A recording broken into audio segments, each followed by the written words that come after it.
Kita lanjutkan ke soal yang nomor 21. Nah, ini merupakan part terakhir atau part ketiga dari pembahasan soal KSM bidang studi ekonomi terintegrasi. Yang mana video 1 dan 2 kemarin sudah membahas soal nomor 1 sampai nomor 20. Oke, langsung saja kita ke soal yang nomor 21. Nah, di soal nomor 21 itu masih berkaitan dengan firman Allah, tepatnya Quran Surat Yusuf ayat 47 sampai 49. Pertanyaan soal, penggalan ayat-ayat di atas menganjurkan kita untuk A. Mengurangi belanja barang, B. Menghalalkan infak, sedekah, dan zakat, yang C. Mengatur pola konsumsi, dan yang D. Merencanakan investasi. Nah, baiklah anak-anak didik kami, sebenarnya kalau kita tidak bisa mengartikan keseluruhannya, kita cari saja kata-kata yang sudah familiar dalam bahasa Arab. Nah, dalam bahasa Arab sering kita mendengar bahwasannya akala yakulu itu berkaitan dengan makan. Coba kita lihat di sini ada kata ta'ulu berasal dari kata akala yang artinya makan. Kalau di ayat 48 kita perhatikan juga yakuluna artinya juga makan, karena sudah ada kata akala yakulu yang artinya makan, maka sudah dapat kita pastikan bahwasannya ayat ini berbicara mengenai konsumsi. Maka jawaban untuk soal nomor 21 adalah yang C. Nah, jadi terjemahan dari Al-Quran Surat Yusuf ayat 47 sampai 49 itu memerintahkan kita untuk berhidup hemat, artinya kita mengkonsumsi secara tidak berlebih-lebihan. Soal nomor 22, sejak Oktober 2020, Pak Ahmad kesulitan memperoleh pekerjaan karena pandemi COVID-19. Hal tersebut tidak hanya terjadi pada Pak Ahmad, namun juga pada banyak pekerja lainnya. Karena banyak perusahaan pada masa pandemi COVID-19 memilih melakukan pengurangan jumlah tenaga kerja. Kondisi yang dialami oleh Pak Ahmad sejak Oktober 2020 dapat diklasifikasikan menjadi pengangguran. Nah, di sini kata kuncinya adalah melakukan pengurangan jumlah tenaga kerja. Kalau melakukan pengurangan tenaga kerja, itu merupakan jenis pengangguran konjungstural. Berdasarkan sifatnya, pengangguran dapat dikelompokkan menjadi pengangguran friksional, adalah pengangguran yang disebabkan oleh para pencari kerja kesulitan mencari pekerjaan yang sesuai. Nah, kenapa para tenaga kerja tadi sulit mencari pekerjaan yang sesuai? Itu bisa disebabkan oleh faktor tidak sesuainya kompetensi atau keahlian dengan pekerjaan yang ditawarkan, bisa saja karena informasi yang sulit diperoleh. Jadi kata kunci dari friksional adalah seseorang menganggur karena sulitnya mencari pekerjaan yang sesuai. Nah, pengangguran konjungstural adalah pengangguran yang disebabkan oleh naik turunnya perekonomian suatu negara. Bisa perekonomian itu mengalami resesi atau kemunduran, bisa perekonomian itu mengalami depresi yang artinya kehancuran. Nah, seperti pandemi COVID-19 kemarin, perusahaan itu lebih banyak melakukan pengurangan tenaga kerja atau pemutusan kontrak kerja dengan karyawannya. Hal tersebut dikarenakan bisa saja perusahaan mengalami kerugian sehingga para pekerja itu dikurangi. Nah, itu merupakan pengangguran konjungstural. Nah, sebenarnya pengangguran konjungstural ini sama dengan pengangguran siklis. Orang menyebutnya pengangguran siklis. Maka untuk soal nomor 22 ini jawabannya ada dua. Ada jawaban B dan ada jawaban C. Karena konjungstural sama dengan siklis. Di poin D itu ada pengangguran volunteer. Nah, pengangguran volunteer ini adalah pengangguran yang aneh. Kenapa disebut dengan pengangguran aneh? Karena seseorang tadi dia tidak bekerja karena dia memang malas untuk bekerja. Nah, bisa saja karena dia harta warisannya banyak, kekayaan orang tuanya banyak, maka dia tidak mau bekerja. Nah, keadaan yang seperti itu ketika seorang tidak mau bekerja, maka dia disebut sebagai pengangguran volunteer. Kita ke soal yang nomor 23. Nah, di soal nomor 23 itu masih berkaitan dengan ayat Al-Quran, tepatnya surat Ali Imran ayat 174. Kalau kita artikan surat Ali Imran ayat 174 ini, maka mereka kembali dengan nikmat dan karunia yang besar dari Allah. Mereka tidak ditimpa suatu bencana dan mereka mengikuti keridhaan Allah. Allah mempunyai karunia yang besar. Pertanyaan soal, berdasarkan ayat tersebut di atas, konsumsi harus dilakukan dengan mempertimbangkan prinsip 3. Nah, prinsip konsumsi yang paling tepat dijelaskan dalam Al-Quran, surat Ali Imran 174 adalah prinsip kesederhanaan. Nah, kenapa prinsip kesederhanaan?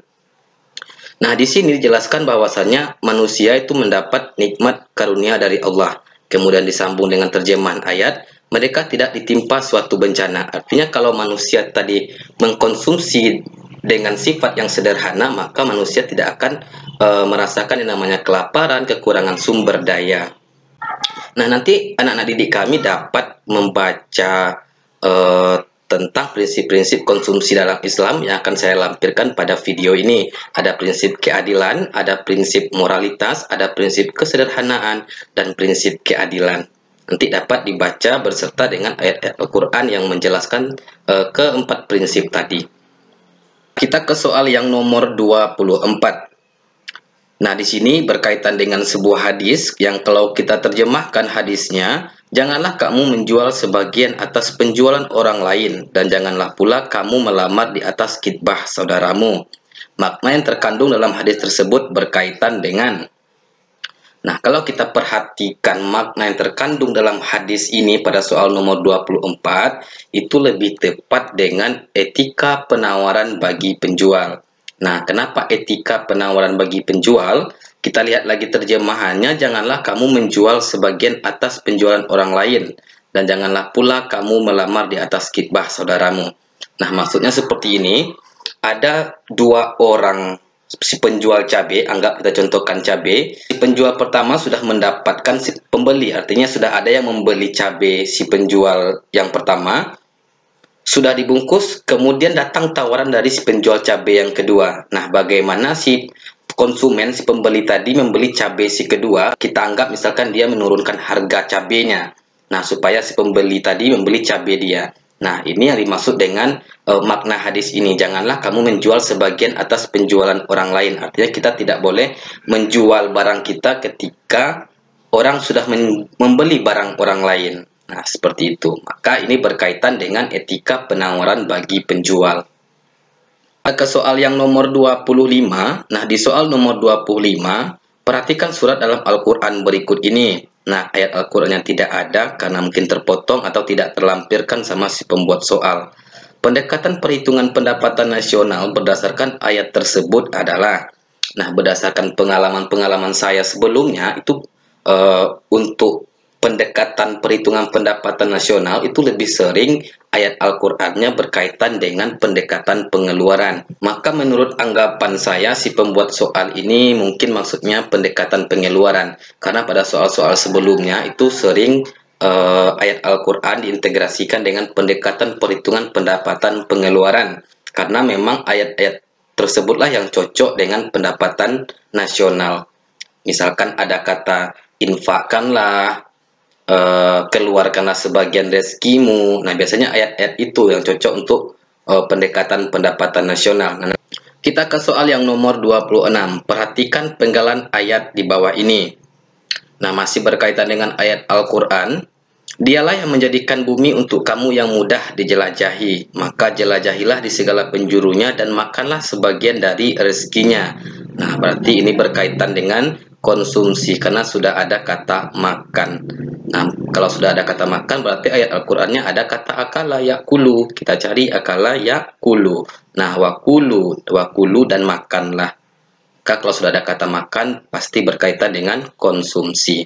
Kita ke soal yang nomor 27. Nah, di soal nomor 27 itu kita disuruh menghitung pajak penghasilan. Pak Zulkarnain adalah pegawai tetap di PT Al-Amin. Gaji yang diperolehnya setiap bulan adalah sebesar 12 juta.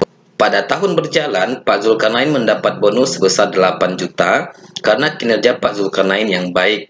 Pak Zulkarnain sudah menikah dan mempunyai 2 orang anak. PT Al-Amin mengikuti 2 program jam sostek, yaitu premi jaminan kecelakaan dan premi jaminan kematian, yang masing-masing dibayarkan oleh PT Al-Amin sebesar 3% dan 4% dari gaji.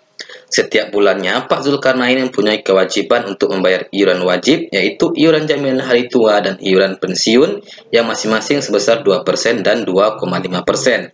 dari ilustrasi di atas, berapa besar PPh pasal 21 atas bonus tersebut.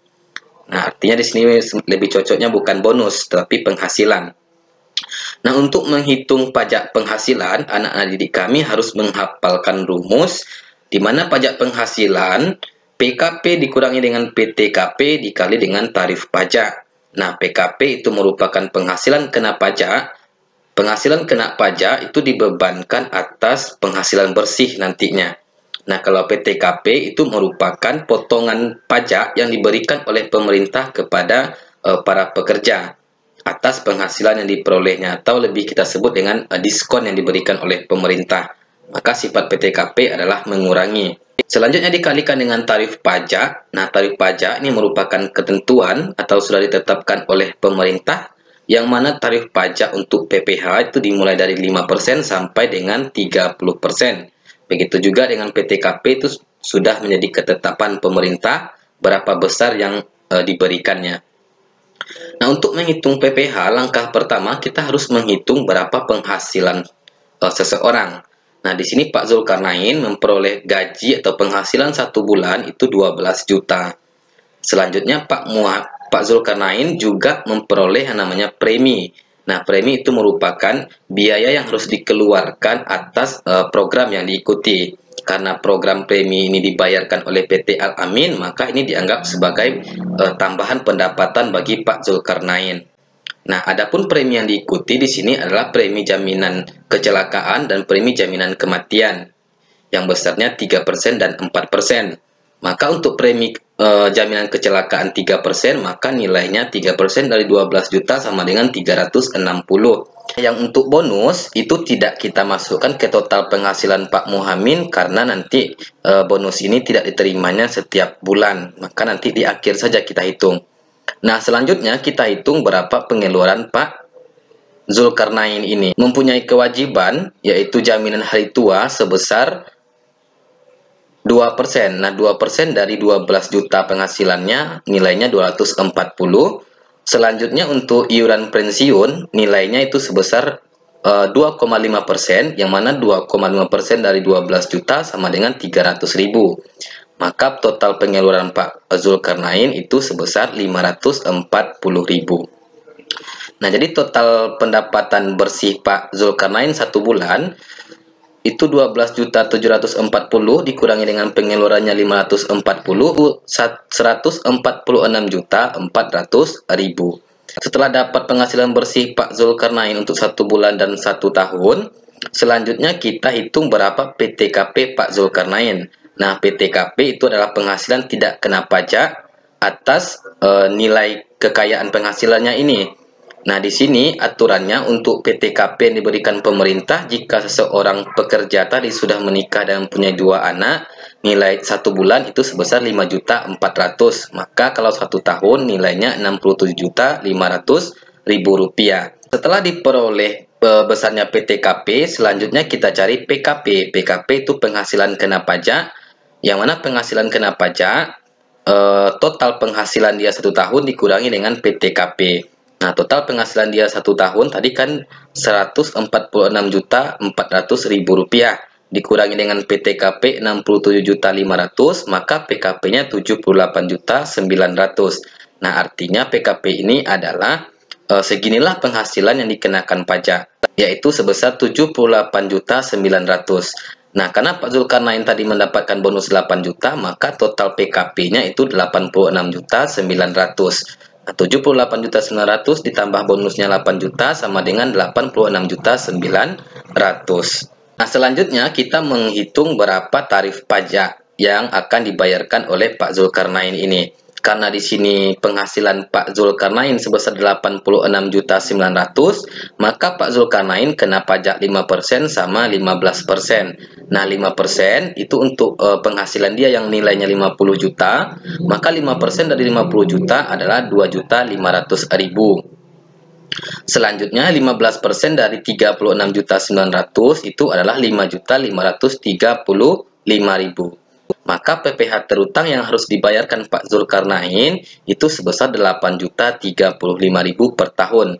5.535 tambah 2.500.000 sama dengan 8.035.000 per tahun. Maka satu bulannya dibagi dengan 12, 670.000. Maka jawaban untuk soal nomor 27 adalah dari ilustrasi di atas berapa besar PPh pasal 21 atas penghasilan tersebut. Nah, jawabannya 8.035.000 setahun atau 670.000 sebulan.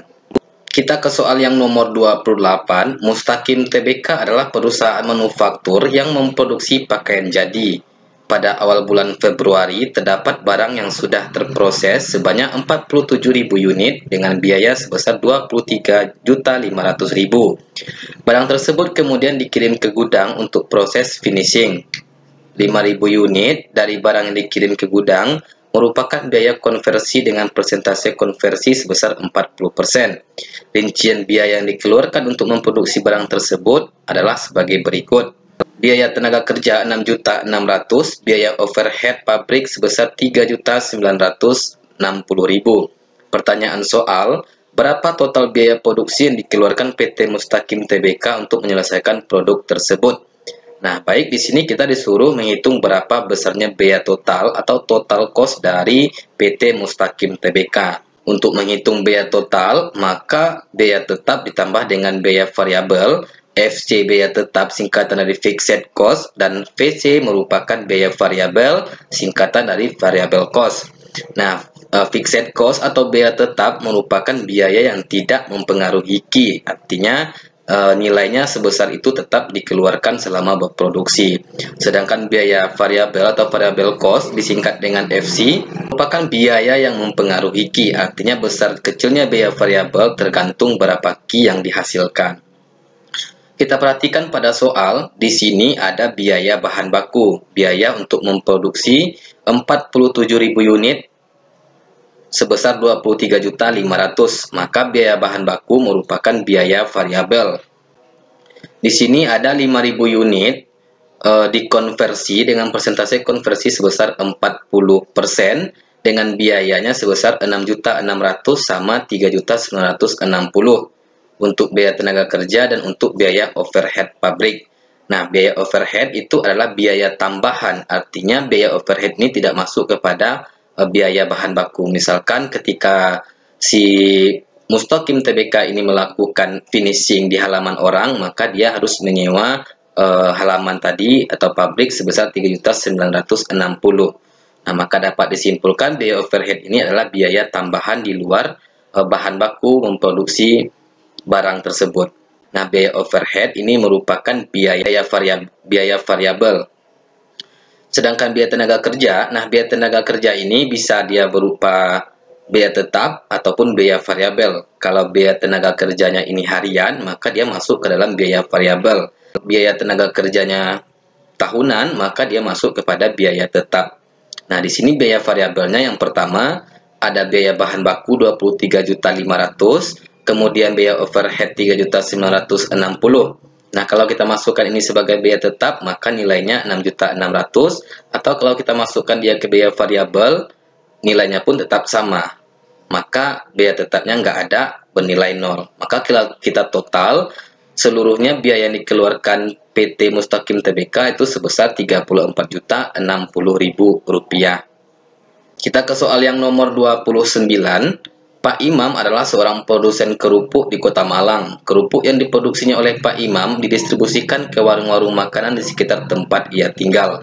Selama masa pandemi, warung yang menjualkan kerupuk Pak Imam sepi pelanggan dan mengharuskan si pemilik warung mengembalikan kerupuk milik Pak Imam untuk diganti dengan kerupuk yang baru.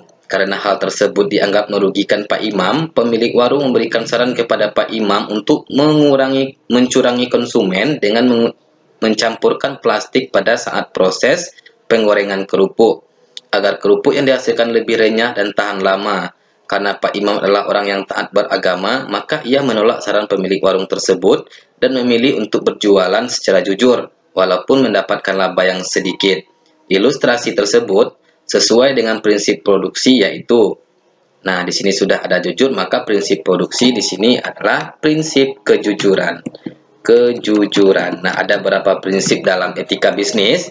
Yang pertama ada prinsip moralitas, ada prinsip integritas, ada prinsip keadilan, ada prinsip keuntungan, dan ada prinsip kejujuran.